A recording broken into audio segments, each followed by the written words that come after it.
Se tem uma coisa que todos os brasileiros sentem em comum, é a insatisfação com a política. De norte a sul, de todas as idades, não há um brasileiro que se sinta representado pelos nossos políticos. E motivos para isso não faltam. Aqui no Brasil, nós temos uma coleção completa de todos os problemas sociais que um país pode ter. Por outro lado, os nossos direitos básicos que fariam de nós uma grande nação são jogados no lixo. Se a gente olhar nos últimos 30 anos, tivemos 8 presidentes. Desses, 3 chegaram ao poder sem ser eleitos, 2 sofreram impeachment. Um foi preso e o atual, com apenas 1 ano e meio de mandato, já tem 29 pedidos de impeachment e 50% de aprovação. Nisso, a gente está olhando somente os presidentes.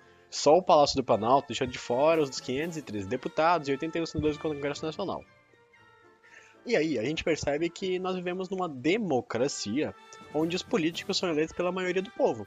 E essa mesma maioria está sempre insatisfeita com os políticos. O sistema político brasileiro tem se comportado como uma máquina que está quebrada e nós continuamos agindo como se a única engrenagem quebrada dessa máquina fosse o presidente. A cada eleição a gente troca o presidente, mas a máquina, ela continua quebrada. Na verdade, nós não deveríamos nos preocupar em trocar apenas o presidente, mas sim todo o sistema quebrado por um sistema que realmente funcione. Mas como trocar o sistema? Qual a opção que nós temos? Que tal uma monarquia parlamentarista? Aí você deve pensar, nossa, que absurdo, uma monarquia, que ideia atrasada, medieval. Calma, monarquia não é atrasada e nem medieval. Atualmente, muitos países adotam a monarquia parlamentarista. Por exemplo, o Canadá, a Austrália, Nova Zelândia, o Japão, Suécia, Noruega, Reino Unido. E ainda tem outros. E todos esses países têm ótimos indicadores de desenvolvimento. Enquanto isso, a República do Brasil, nem tanto, né? Mas enfim, se a monarquia é uma opção viável, como ela funciona? Bom, na verdade, a gente pode começar entendendo como funciona a República. Na República, nós temos 3 poderes: o Judiciário, que é exercido pelos juízes, o Legislativo, que é exercido pelo Parlamento, dos deputados e senadores, e o Executivo, que é exercido pelo Presidente. O problema é que se a população elege um parlamento de esquerda e um presidente de direita, ou vice-versa, o presidente não consegue governar. Porque quando ele faz uma proposta, o parlamento não aceita. E aí, o presidente tem 2 escolhas. Ou ele passa o mandato todo brigando com o parlamento e sem conseguir governar o país, ou ele paga propina para que os parlamentares aprovem os projetos deles. Isso é corrupção. Na monarquia, as coisas funcionam um pouco diferente. O poder judiciário continua sendo exercido pelos juízes. O poder legislativo continua sendo exercido pelo parlamento.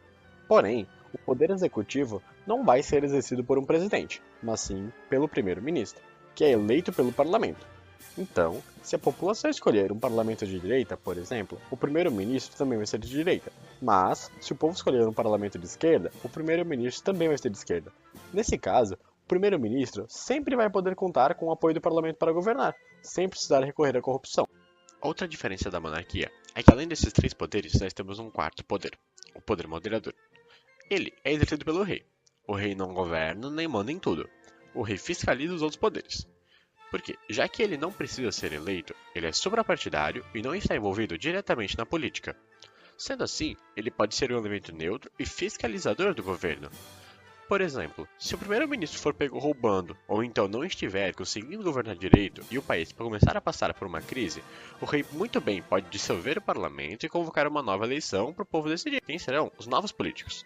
E isso tudo é feito muito rápido. Foi o que aconteceu na Espanha, onde, em setembro, o rei dissolveu o parlamento por causa de uma crise política, e em novembro, novas eleições foram realizadas. Já aqui no Brasil, no caso da Dilma, a crise começou no final de 2014, o impeachment foi aprovado só em 2016, e então, em 2018, é que o povo pôde escolher os novos políticos.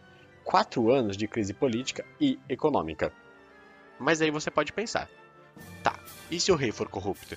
Um presidente corrupto a gente pode tirar, mas um rei corrupto não dá para tirar. Bom, primeiro você precisa lembrar que o rei não governa, ele não controla o dinheiro do governo, para poder roubá-lo ou então desviá-lo. Além disso, o rei também é suprapartidário, então ele não precisa recorrer à corrupção para manter apoio de grupos políticos. Mas se, mesmo assim, ele se envolver em algum caso de corrupção, há sim a possibilidade de afastar ele do cargo. Afinal, o rei tem a obrigação de obedecer às leis do país. Então, se ele se corromper, ele é afastado, seu herdeiro assume seu lugar. Então tá, a gente já viu que a monarquia é uma boa opção e já viu como ela funciona. Mas será que ela daria certo no Brasil? Parece que no nosso país tudo está condenado a dar errado. Será que a monarquia resolveria alguma coisa? A resposta vai vir da história do Brasil. Como você deve saber, o Brasil conseguiu sua independência em 1822 e foi uma monarquia até 15 de novembro de 1889. A partir daí, somos uma república até hoje. No período do Império, os maiores problemas foram as revoltas separatistas dos primeiros 20 anos após a independência, revoltas que o Brasil Império conseguiu vencer todas e por conta disso somos um país tão grande, a abdicação de Pedro I em favor de seu filho, que por conta dele ter apenas 5 anos não podia ser imperador, por conta disso tivemos um período regencial que foi bastante conturbado, além das guerras da região do Prata, pela demarcação de fronteiras. Dessas guerras o Brasil também não perdeu nenhum. Depois da coroação de Dom Pedro II, as coisas se acalmaram no Brasil, e o país passou por um longo período de estabilidade política e econômica. Escolas foram abertas, nós tivemos um surto industrial com a Era Mauá. A cultura também floresceu.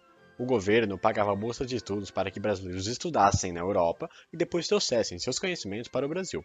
Dom Pedro II gostava muito de novidades tecnológicas, por isso investiu muito nelas. Trouxe o telégrafo para o Brasil, salvou a invenção do telefone e fez do Brasil o segundo país do mundo a ter o telefone.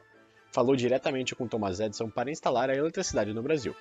Foi o responsável pelo reflorestamento da Floresta da Tijuca, que é até hoje a maior floresta urbana do mundo e foi o maior projeto de recuperação ambiental do século XIX no mundo inteiro. Falava vários idiomas, como alemão, italiano, espanhol, francês, latim, hebraico e tupi-guarani. Lia grego, árabe, sânscrito e provençal. O prestígio internacional dele era tão grande que foi candidato a presidente dos Estados Unidos e recebeu vários votos.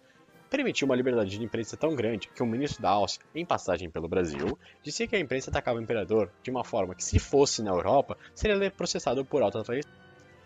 A instabilidade no Brasil era tanta que, enquanto outros países da América Latina sofriam nas mãos de ditaduras, o Brasil era visto na Europa como uma ilha de civilização e meia barbárie.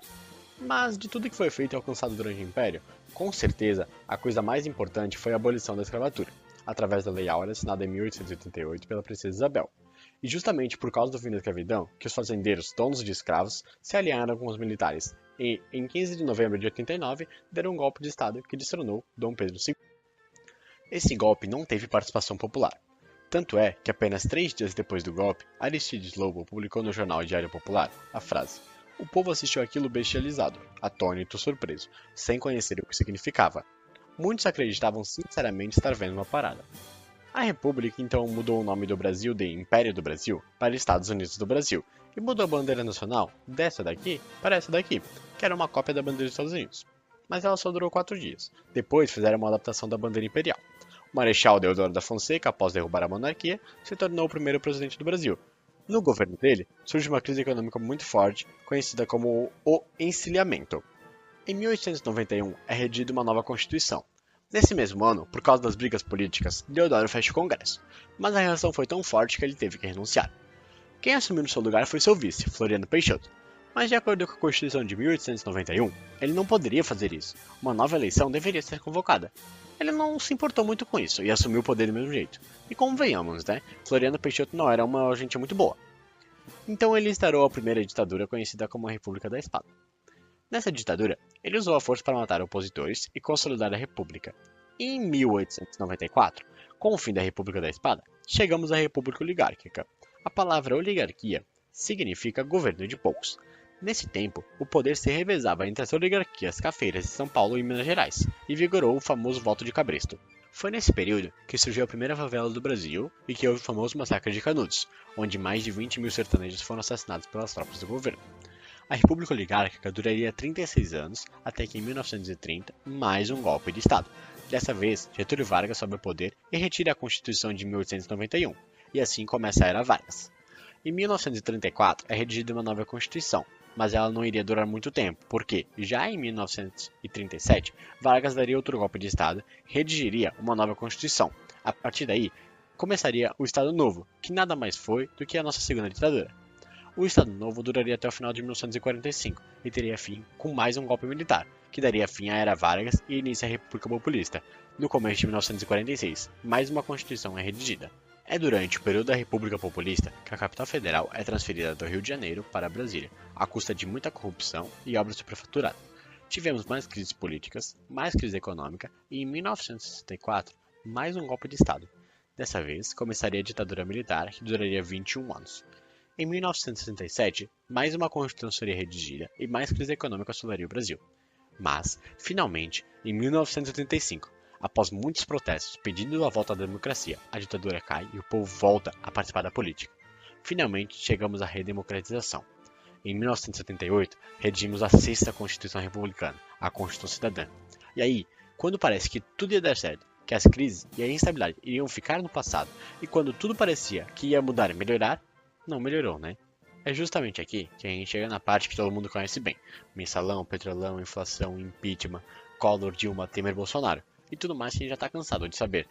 Então, resumindo, enquanto no período da monarquia nós tivemos 67 anos, com uma única Constituição que foi respeitada, com estabilidade política, uma única moeda, economia estável e abolição da escravidão, nos últimos 130 anos de república, nós tivemos 6 golpes de Estado, 3 ditaduras, 6 constituições, 8 moedas, corrupção generalizada, 2 impeachments e apenas 5 presidentes eleitos que conseguiram concluir o mandato nos últimos 90 anos. Então nós vimos que a monarquia é uma alternativa viável, nós vimos como ela funciona e que deu certo no Brasil, enquanto a república só nos trouxe o caos. Agora eu deixo a pergunta: vale a pena continuar insistindo na república?